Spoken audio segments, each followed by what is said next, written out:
L'université Submanagement renoue avec ses conférences-débats intitulées Subtalks, cette fois-ci à travers un zoom sur la communication, d'où la thématique « Les métiers de la communication, les opportunités et défis ». La session organisée ce samedi 13 avril 2024 a réuni 4 panélistes experts dans le domaine, apportant ainsi un éclairage sur cette industrie en constante évolution. Il s'agit de Béchiri Diop, de la Haute Autorité de la Communication AC, Abou Guitei, DG de Africasen, Amidou Sampi, PDG de Créacom et chargé à la réglementation au GEPAC, Sidi Danyoko, DG de Spirit et président du GEPAC. L'objectif de ces cadres d'échange est d'initier et édifier les apprenants sur les contours de la communication. Pour planter le décor, M. Diop Béchiri a fait un rappel historique de la communication. Si on a dit que l'histoire de la communication est aussi vieille que l'histoire de l'humanité, on peut dater l'apparition de la communication actuelle comme véritable outil professionnel au service des entreprises dans les années 1960. Elle apparaît avec l'essor de la publicité et le développement de la télévision et de la radio.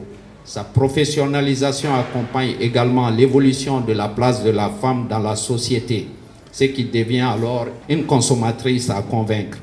Dans les années 80 et 90, on assiste au développement de la communication globale.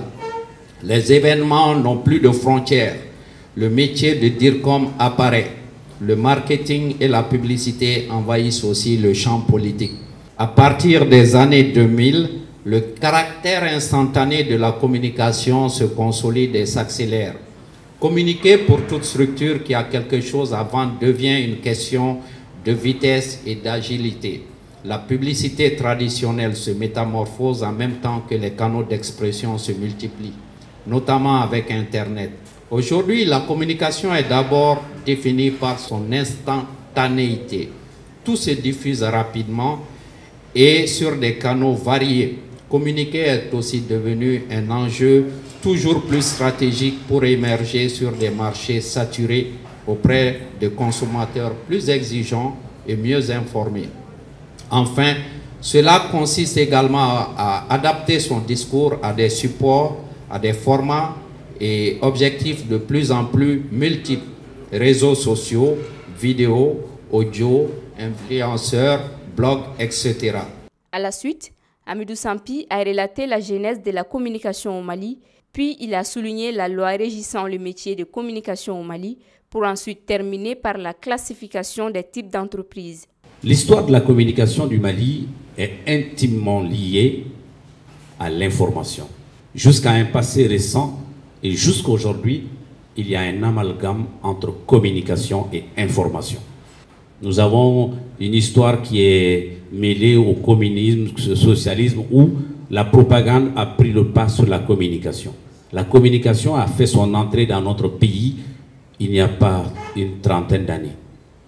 Avant, c'était juste de la propagande, c'était de l'information, mais qu'on enveloppait dans la communication. De 60 jusqu'en 1991, on a les régimes politiques qui n'avaient pas adopté la communication au vrai sens du mot. On était dans l'information, mais de l'information unilatérale, donnée par les décideurs et avalée par les décidés. Mais à partir de 91, avec mars 91, il y a eu la démocratisation des médias et avec la création des premières agences de communication. Le métier de la communication est exercé par des structures qu'on appelle agences de communication dans certains pays, sociétés de communication dans d'autres. Et elle est divisée, la communication, à travers des agences, agences conseil en communication, agence globale de communication, agence événementielle, agence digitale, agence marketing, et ainsi de suite. Au gré des besoins, les métiers se créent. Alors c'est pourquoi au GEPAC, nous avons réfléchi et doté le Mali de sa première loi qui régit la publicité au Mali. Officiellement, nous sommes, je parle sous le contrôle du président Sidi, on est en train de revoir comment actualiser. Parce que des métiers comme le métier de mon petit frère Abou Guitei, agence événementielle, n'ont pas été intégrés au départ. Parce que c'était des métiers qui n'étaient pas développés. Alors, on prévoit, à travers une mise à jour, d'intégrer les nouveaux métiers. Et c'est pour dire que la corporation intègre également le besoin du marché. Les agences digitales. Aujourd'hui, Internet est un monde de fourre-tout, où on fait tout ce qu'on veut, comme on veut, quand on veut. Là, on veut l'intégrer également. Donc, globalement, aujourd'hui, nous avons un très beau métier, chers étudiants, où il y a de l'avenir. Mais ça demande de la rigueur. Ça demande le sérieux. Comme la médecine, c'est un métier d'excellence. Excellence, non pas par rapport au diplôme que tu as, par rapport à l'intelligence, par rapport à la rigueur dans le travail. Parce que vous aurez des budgets colossaux des entreprises qu'on va vous mettre entre les mains. C'est irréversible. Si ça marche pour tout le monde. Si ça se garde, vous avez gâté le budget des entreprises et vous avez gâté également leur notoriété.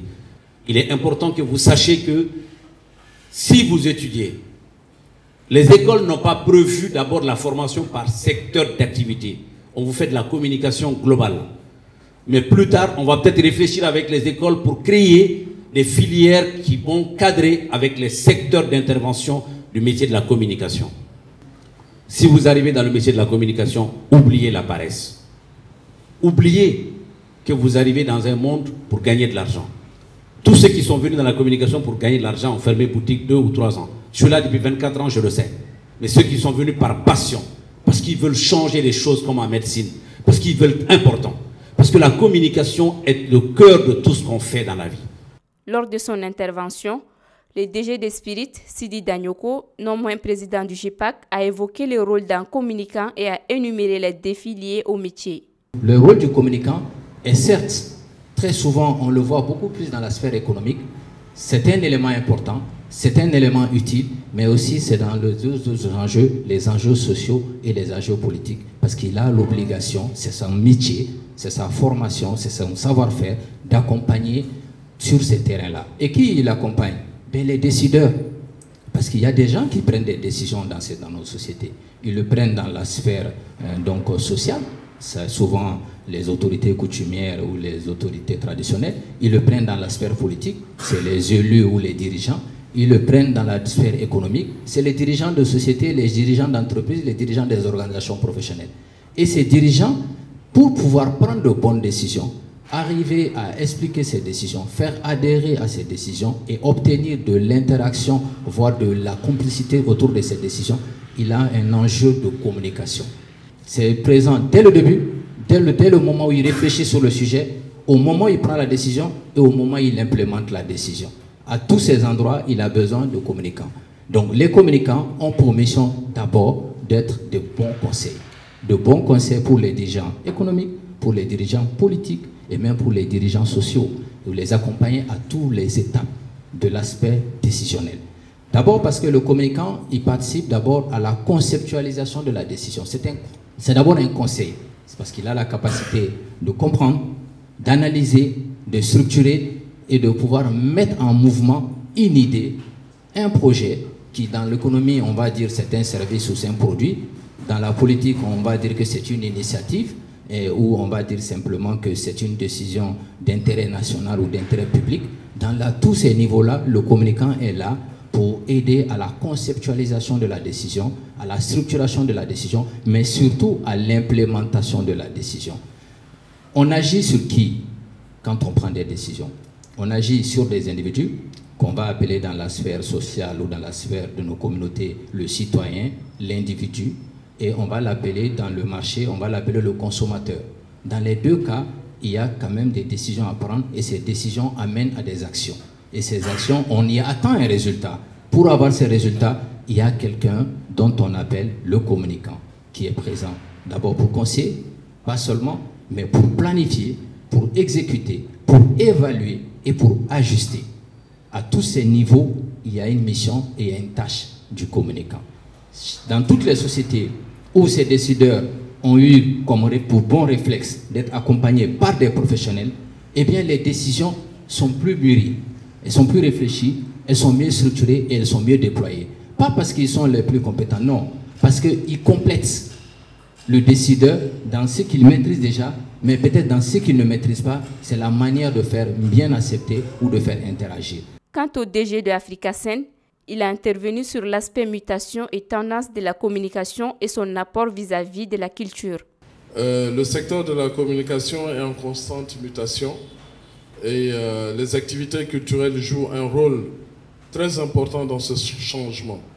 La communication a largement migré vers le numérique avec une utilisation croissante des médias sociaux, des plateformes de streaming et des podcasts. Les activités culturelles comme la création de contenu en ligne, les initiatives de marketing viral et les campagnes de sensibilisation sur les réseaux sociaux sont devenus des outils essentiels pour atteindre le public cible. En deuxième lieu, la personnalisation et expérience utilisateur sont de nouvelles tendances, de nouvelles mutations aujourd'hui.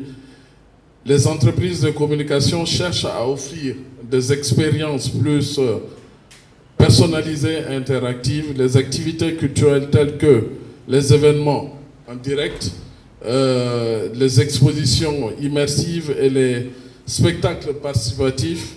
En troisième lieu, je vais parler d'innovation technologique encore. C'est une des mutations. Les avancées technologiques telles que la réalité virtuelle, la réalité et l'intelligence artificielle offrent de nouvelles possibilités pour la communication. Les activités culturelles sont à l'avant-garde de cette innovation. Les consommateurs sont de plus en plus attentifs aux valeurs et aux pratiques de marque en matière de responsabilité sociale.